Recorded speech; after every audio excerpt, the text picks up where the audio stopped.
Hello there, and a huge welcome to this week's episode of Gina Gardiner and Friends. Now, I have a range of wonderful guests, but today's guest is very special. Her name is Jane McClelland. She is a stage 4 cancer survivor and has survived for many years, but she's used that opportunity of her own experience to help thousands of other people who have had cancer. I first came across Jane when a really good friend of mine was diagnosed with stage 4 triple negative breast cancer. And so I worked with my friend Vicky to get to know Jane and her work and found that it was really, really beneficial. And so I'm absolutely thrilled that you have joined the programme today, Jane, because there are so many people who are fighting cancer, in either as somebody who's got it, or it affects the whole family, doesn't it? So Oh, it does. Yeah. Thanks very much for having me on. It's a topic that does affect most families one way or another. It's something like 1 in 3 of women, or is it men? I can't remember which way it is, but 1 in 2 or 1 in 3, of either sex. And it's increasing. So it's overtaken heart disease as the #1 cause of death, which is something that didn't expect to happen until 2030, but it's already there. We're there already. It's suddenly had this roller coaster effect where it's prevalent so much, and it's a massive problem for people because they don't fully understand what causes it, and they don't fully understand how to treat it at the moment. And we're not giving it enough modalities. We're not actually getting in from different angles enough to attack it in different ways. And so at the moment, chemo, radiotherapy, even immunotherapies, and there's traditional treatments like targeted treatments, all of those tend to lead to resistance. The cancer learns to resist all those treatments. We don't yet have a full enough cocktail of modalities to treat the cancer. And that's my mission, is to tell people that there are more things that they can use, and actually combine things quite safely. And some of these things can be off-label drugs. So these are drugs that you don't normally use for cancer, but are used for other conditions. So that quite low toxicity drugs can be incorporated into your program, used alongside your traditional treatments like the chemo, like the radiotherapy, or whatever you're on. You can add some of these things in, and it enhances the effect of those treatments. So that's my big mission, is to tell people there are more things that you need to understand. we're going to talk in a little while about your book, How to Starve Your Cancer. But before we do, and I think really important for people to get a sense of your story, because they will recognize then that you're talking from a position of great experience, both in terms as a survivor, but also somebody who's been through cancer, not just once. So would you share a bit of your story with people? Yes, so it started way back in 1994. I'd been for cervical smears, and I'd been told I had a problem. I kept going back, and it got missed. There are a lot of reasons why that happened. I'm deeply suspicious of some of the reasons why I fell through the net there. But anyway, I ended up having what would normally be deemed stage 3 cancer, because it had spread to quite a lot of lymph nodes. And then, so I had the normal treatments, chemo, radiotherapy, usual stuff. And then I sat back on my hands and didn't really do very much. I just thought that would be it. I was actually at the time more depressed than anything, because I'd lost my womb at the age of 30. And I thought, that's it. I'm, now infertile. That was the big thing for me when I went through my cancer journey, was the depression and the infertility. That affected me mentally more than anything else. Then my mother ended up having stage 4 breast cancer in 96, which was a massive blow to me, and that really woke me up to the fact that there are other potential treatments out there. We're still fledgling internet at this point, so very hard to research anything much, but I certainly understood that changing her diet would be critically important, cutting out some of the glucose, as much glucose as you can, and also cutting out some things for breast cancer in particular. It's quite driven by dairy products actually stimulate something called IGF-1, which is a growth factor. So I knew that cutting out some of those things would be useful for her as well. And then I was started on this path of discovery. But unfortunately, it was kind of too late to save her. And she didn't really embrace the diet. She didn't embrace anything I was saying to her, really. So we lost her fairly quickly. And then I ended up with stage 4 in 1999. So that was when it had spread to my lungs. Effectively at that stage, they gave me a mean survival of about 12 weeks, which was gutting. And at this point, I'm only 35, and so I got married very, very quickly within the week. Yeah. We were going to be having a big, massive wedding, but that just got pushed aside. Not doing that. We just get on, get it done, and then I can focus on the business of trying to get myself well. That was my big focus. So forget. Can I just check with you, what year are we talking about now? Because I think that's really pertinent. Yes, that's 1999. So a long time ago. 12 weeks, 1999. I just want people to hear that. So I'm now 20 plus year, 22 years survivor of stage 4. But I haven't had cancer all this time. I then had another recurrence in 2003 and 2004. I felt I was getting really tired. I was getting these massive hot sweats, and I was on hormones. I was having my HRT at this point, and it wasn't to do with menopause or anything else. This was to do with something called myelodysplasia, and this was the result of the chemo and the radiotherapy I'd been given. That had actually altered my bone marrow, given me a secondary cancer from treating the first one. So that was a disaster. And I didn't quite know how to deal with that because it was behaving differently to my cervical cancer, which I was treating in a holistic way. I was doing lots of things like intravenous vitamin C. I had a whole host of supplements I was taking. I'd obviously altered my diet. I was doing more exercise. But this leukemia type problem was something I didn't quite understand. What I didn't know at the time was actually leukemias tend to get driven more by proteins, amino acids, than they are glucose. So I was kind of treating one, and I was managing to keep the cervical cancer under control. But this new thing, this myelodysplasia, which is this bone marrow condition, I couldn't control that at the time. So I thought, geez, I've got to do something entirely different. What do I do? And I'd been investigating, I've been keeping my eyes peeled all over the place. And I thought, right, I've come across some drugs that I knew would work, at least in part. I didn't know they would work as well as they did, but I discovered some research about lovastatin, etodolac, and I'd worked out that actually if you put them together, they work 5 times better to kill cancer than if you use them on their own. And I found research to show that the statin, even on its own, actually helped cervical cancer for sure, and it helped to block the progression when you're taking that. So I knew that was good. The etodolac, which was an arthritis drug, it's a non-steroidal anti-inflammatory. So I took that alongside the statin, and then I took another drug which is called dipridamole, which is an antiplatelet drug to stop your platelets sticking together. And so I took that, and then I was taking a supplement called berberine. I was taking quite a few supplements at this point, fish oils and all sorts of things, curcumin, the usual lot, green tea, all of that was sort of stuck into my protocol.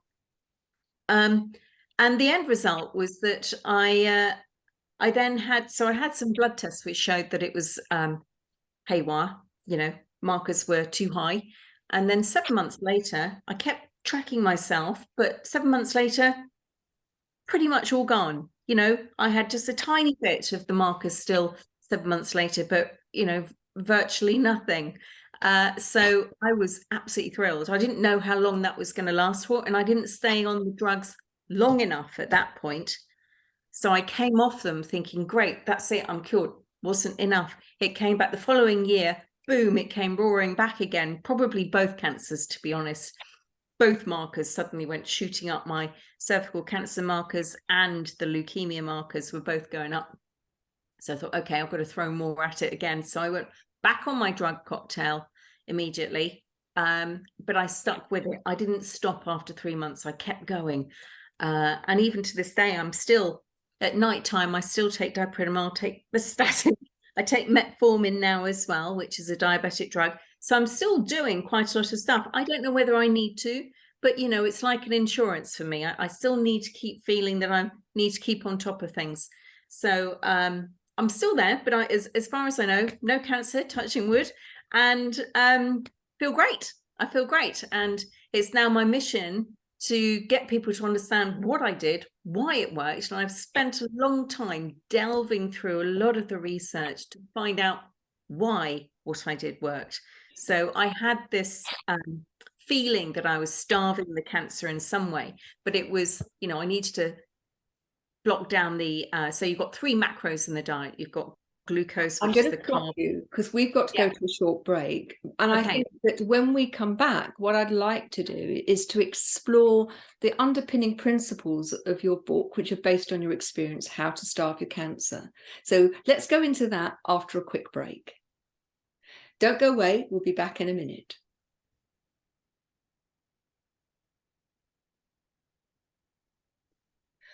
Welcome back. I'm joined today by Jane McClelland, who is a cancer survivor. Before the break, just describing to us a part of her journey. And, you know, it's very easy to say, you know, you've gone through several bouts of different cancers that, you know, given very little time to live, and that's over 2 decades ago. For me, I think that in itself is a miracle, but that you've used that experience now to help other people achieve the same. And if not, for some people, maybe not to cure their cancer, but to expand their lifespan, and to do that in a way where they can actually have quality of life, I think is something that is very special. So talk us through, okay, you've been through all this, you've done lots of research, and you've decided that you want to help other people. That's a big shift, isn't it, from helping yourself into helping other people? Yeah, I was trying to help people personally, just on a one-to-one level.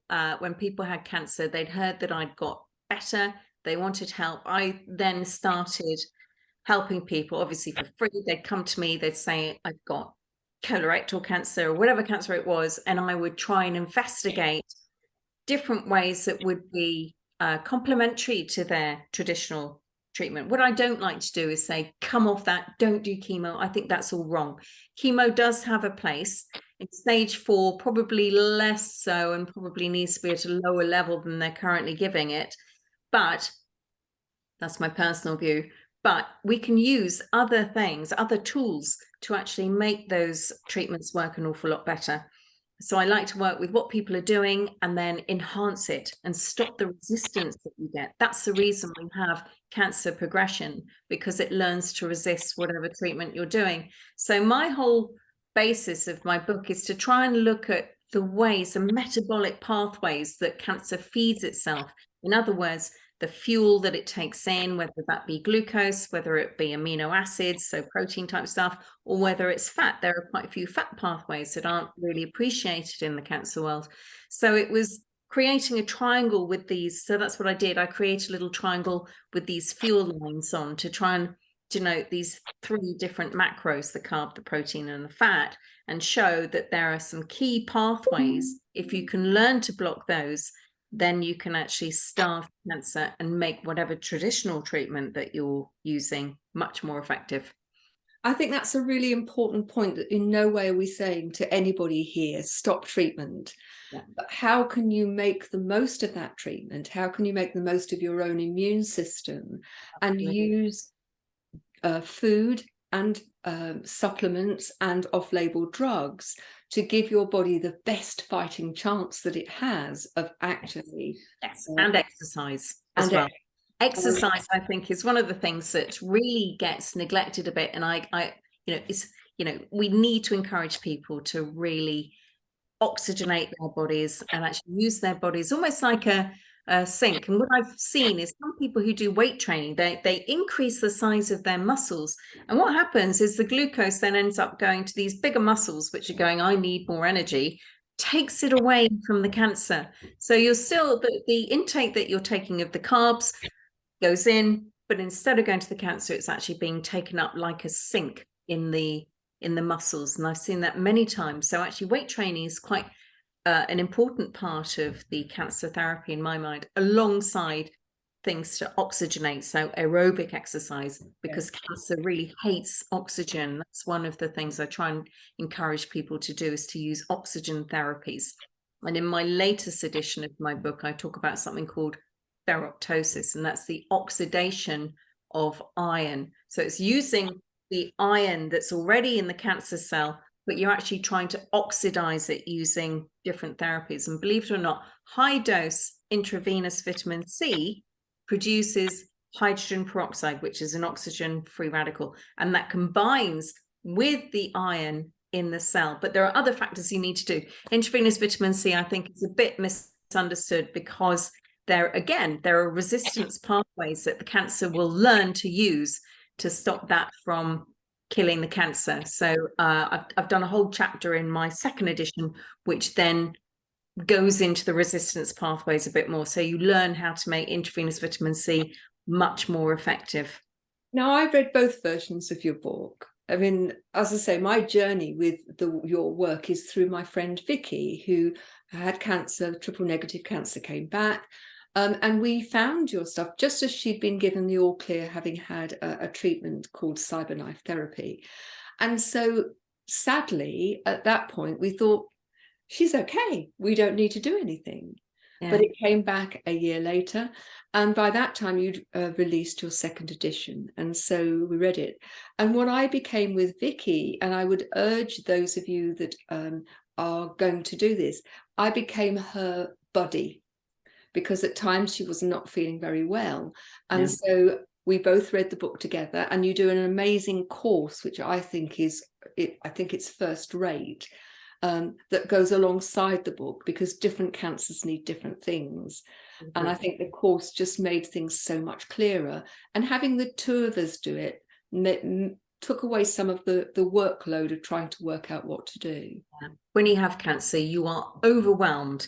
You know, it's suddenly this massive, great big thing. You've got to try and understand it, work out what you can do best to help yourself.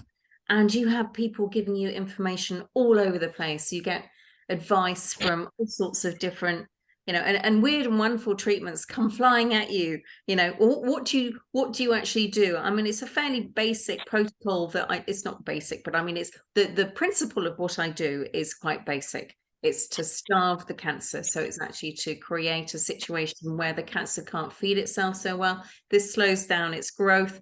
There are certain things that synergistically, so if you add certain two drugs together, you can suddenly get the cancer to just kill itself off. But really an effective kill phase is what I call oxygenating therapies, is kind of what I describe as my kill phase. And so you've got a starve phase and then pulse it, a bit like chemo is a kill phase, but you pulse oxygenating therapy. Chemo actually produces free radicals as well, so that's kind of how it works too. So it's working alongside traditional treatments, but actually using these pathways as a way to starve it and get rid of the stem cell, because it's a stem cell which is always left behind after these treatments for chemo, radiotherapy. They don't treat the stem cell because it's slow dividing, so it doesn't get wiped out. And these are the cells, and there's only about 1 in 10,000 in a tumor, of the tumor cells, that are actually these stem cells. But they're the really tricky ones that we need to get rid of. They're the ones you need to really focus on. And they respond to being starved. They hate it. They need lots of energy. If you starve them, they actually just wither away and just decide not to behave anymore. So, it's a way of tackling the stem cell and getting rid of the whole tumor, rather than just the fast dividing cells, which looks great on an X-ray. You have radiotherapy, you have chemo. It looks fantastic because you suddenly cleared the majority of the tumor. But what you don't see are these small little stem cells which are left behind, and they seed a new tumor. And that's what we need to get, the little seeds that are left behind. And that's the key to long-term remission. We're going to go to a short break. When we come back, I'd like to just revisit the 3 different main contenders in terms of starving. But also, are there ways that we can do things differently to actually avoid getting cancer in the first place? So don't go away. We'll be back in just a minute.